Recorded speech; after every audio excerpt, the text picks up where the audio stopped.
Hello everyone, my name is Anya, and in this video we're going to take a look at what happened on this day in the year 2012 and the events that followed. This is an event that happened 10 years ago, and it is one of the most heartbreaking missing person cases in the history of the United Kingdom. Actually no, let me rephrase that. It is one of the most heartbreaking missing child cases in the history of the United Kingdom. It's a case where, to this day, we still don't definitely know what happened to this little child. It's a case where a body was never found. And it's a case where the one who was convicted is going to spend the rest of their lives behind bars.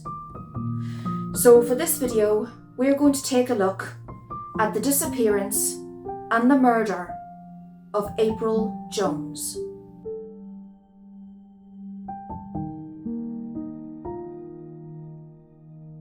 April Sue Lynn Jones was born on the 4th of April 2007 in Malcolbeck, Wales, the youngest of 3 children. At a very young age, she was diagnosed with a mild form of cerebral palsy. For those of you who are unaware, cerebral palsy is an incurable condition that causes weak and stiff muscles, poor coordination, and slight problems with hearing, tasting, smelling, etc. But by all accounts, April did not let this diagnosis stop her from leading a full and happy life. She was very close to her parents, Paul and Coral. She loved her older siblings, she loved spending time with her friends, she adored the colour pink. Basically, she was everything a 5-year-old girl should be. On this day, the 1st of October 2012, April's parents attended a parent-teacher meeting at her school, and they were delighted to hear how well their little girl was doing. April had a friend over to the house where they watched the Disney movie Tangled. After they finished watching the movie, April asked her parents if she could be allowed to go outside and play with her friends. Now at this point it was around 7 o'clock in the evening, a time where April really should be having her supper and getting ready for bed. But April begged and pleaded with her parents, and partly because of how well she'd been doing at school, her parents finally agreed to let her go out and play. Now, they warned April that they only wanted her to go out and play for a little while. April agreed that she wouldn't be too long. She said goodbye to her parents and ran outside to play with her friends. And that was it. Stop and think for a minute now. Their little girl runs outside the front door and she never comes home. She never comes home. 20 minutes after allowing April to go outside and play with her friends, her mother Coral decided she'd had enough time. It was time for April to come back inside and get ready for bed. So Coral left the house to go and search for her daughter and bring her back in. She searched around the area, she looked through all the little kids playing. There was no sign of April. 10 minutes after leaving the house, after finding no sign of her daughter, Coral Jones called 999 and reported April missing. A police officer arrived on the scene and questioned all of the children in the area. One child mentioned that they had seen April willingly get into a grey van that drove off away from the area. Immediately after hearing this information, the police upgraded the investigation to critical incident, and they began searching around the area for the van that had taken April away from her home. As the search progressed into the early hours of the next morning, hundreds of civilians, aided by social network alerts, they all volunteered to help look around for the little girl. But no matter where they searched, April Jones had just vanished.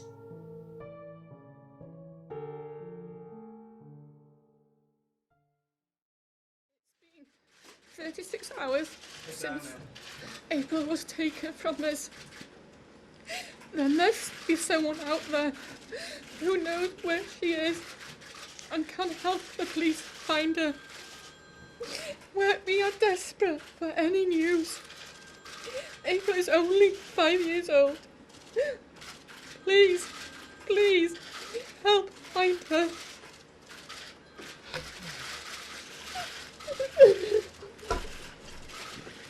Less than 24 hours after April disappeared, police announced that they had arrested 46-year-old Mark Bridger in relation to her abduction.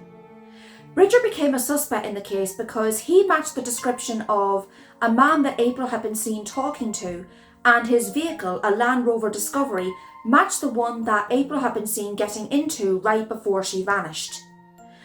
On the 5th of October 2012, the police announced that despite a body not being found, they had upgraded the case to a murder inquiry. On the 6th of October 2012, Mark Bridger was charged with child abduction, murder, and attempting to pervert the course of justice. And on the 8th of October 2012, he was also charged with the unlawful concealment of a body.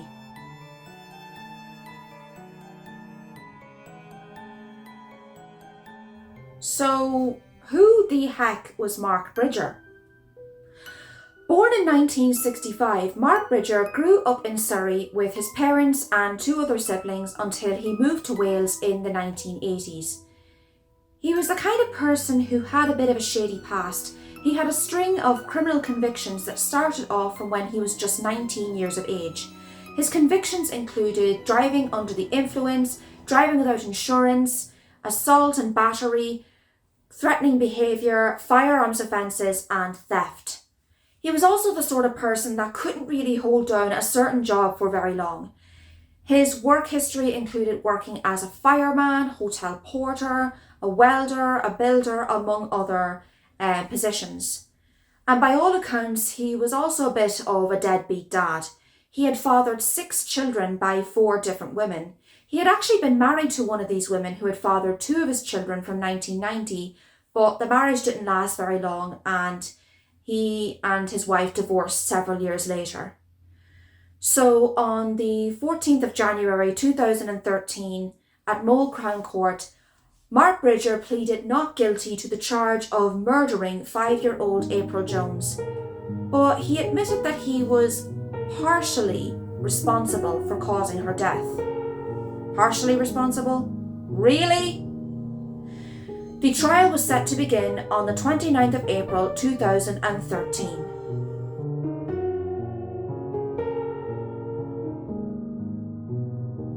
I just want to warn you now that what I am about to say is quite upsetting, so if you don't wish to hear any of it now, please look away. The trial began on the 29th of April 2013. The police had done a thorough investigation into Mark Bridger's home, and what they found was absolutely devastating.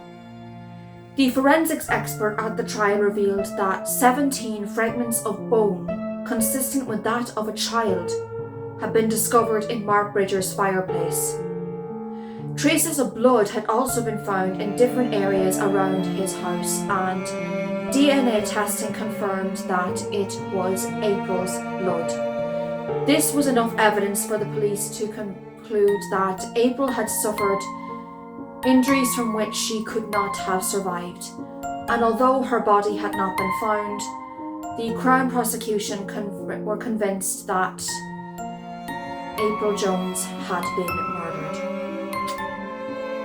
In Mark Bridger's defence, he claimed that he had accidentally run over April with his van and, in a mixture of alcohol and panic, could not remember what he had done with her body.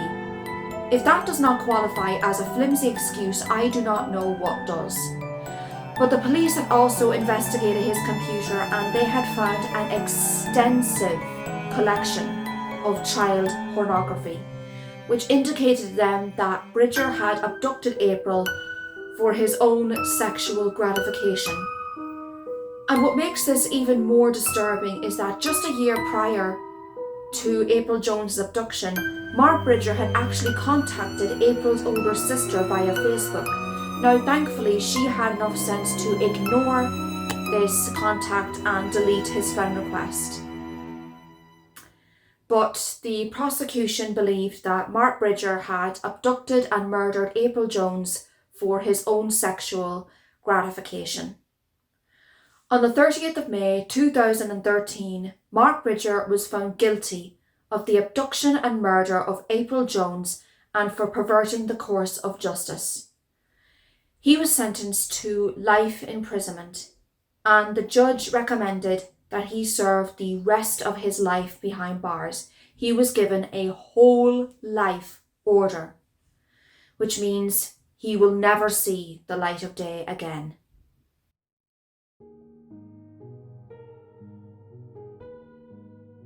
To this day, it's never been fully determined what happened to April Jones's body. After his conviction, Bridger claimed that he disposed of her body in the Afandulas River, but police doubted his claims and believed that he could have easily have scattered her remains across the countryside near his house. Despite the fact that only 17 bone fragments had ever been recovered, April's family were able to claim those remains and finally hold her funeral service after Bridger's conviction. On the 26th of September 2013, hundreds upon thousands of mourners attended April Jones's funeral service, with dozens of them wearing pink in honour of the little girl.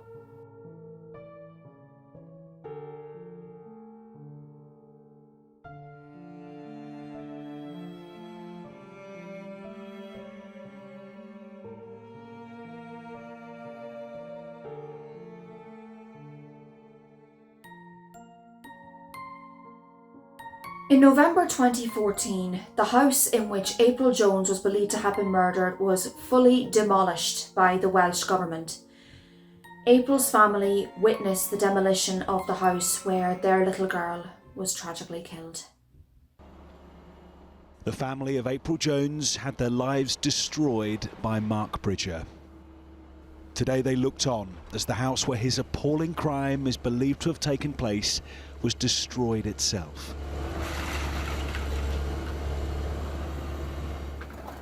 As the giant digger tore it down, her mother Coral spoke of how harrowing it had been to travel to the spot. It was hard coming here today. It hit me hard. But my family, my friends have come, and that has helped. But it's opened my wounds up again. We've come here as a family today, to watch us come down with a few selected friends that have come with us, as well. And they have been a great help. And we do everything as a family, which is always our strength, I think. The abduction and murder of April Jones is one of the most heartbreaking cases in the history of the United Kingdom. To this day, we still don't know what this little girl had to endure in her final hours. Personally, I don't want to know what this little girl had to endure in her final hours.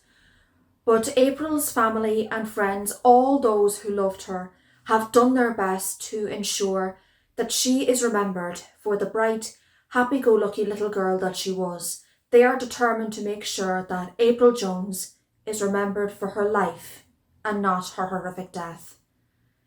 May April Sue Lynn Jones rest in eternal peace.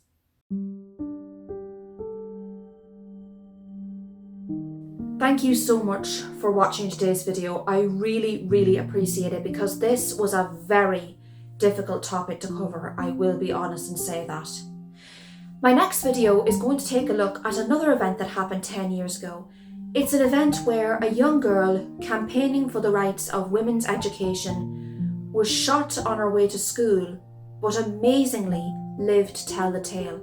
It's a truly incredible story and I'm really looking forward to covering it. Until the next time, my name is Anya and we've just looked at what happened on this day.